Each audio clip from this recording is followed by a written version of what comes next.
Brittany, you've got that Pat Toomey comment, the president throwing up his hands. And then you got Senator Lindsey Graham also saying, you know what, we all got to take a little bit of pain because that's what the president wants. So is the president feeling the heat and the pressure from within his own party? Sure. Look, I'm actually more concerned because this is not a man who then retreats very easily. What he has done is he's pursued a policy of protectionism. And one of the things we know if we look at the World War II example is that protectionism and isolationism in the U.S. context does not work. And one of the ways that we got ourselves out of the slump of protectionism in the 1940s was that we entered World War II. And so I think that the other thing we should begin to watch is the continued military posturing towards all of these countries, because one of the old school American rescue missions is get us into a war, because that is often seen as another driver of the economy.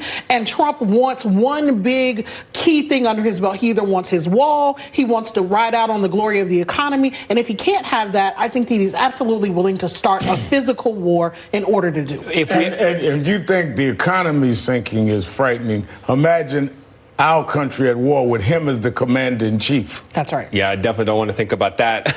Let me get your thoughts on this, Rev, which is we saw in the 2018 midterms, it was somewhat of a referendum on President Trump. The result speaks for themselves in the House. One of the worst defeats for the GOP in the history of this country, or at least in the last couple of decades. If we see this trend continuing going into 2020, is he going to be a liability for Republicans running up and down the ticket all across the country? I think that he is, and I think when you see a lot of incumbent Republicans already announcing they're not running again, that a lot of them are saying, I can't win on a ticket with him, and it's getting worse and worse.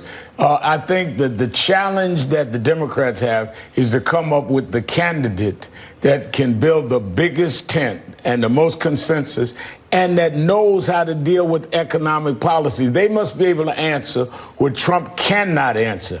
Because I think Brittany was right. The only thing he was successful in his career was The Apprentice. He never was good at business. He couldn't run his own businesses. How is he going to run the government? If you have somebody that understands how to deal with the economy and how to deal with trade relationships with people like China, just standing them on the stage with him would expose how much he doesn't know, which is why he has to name call. Let me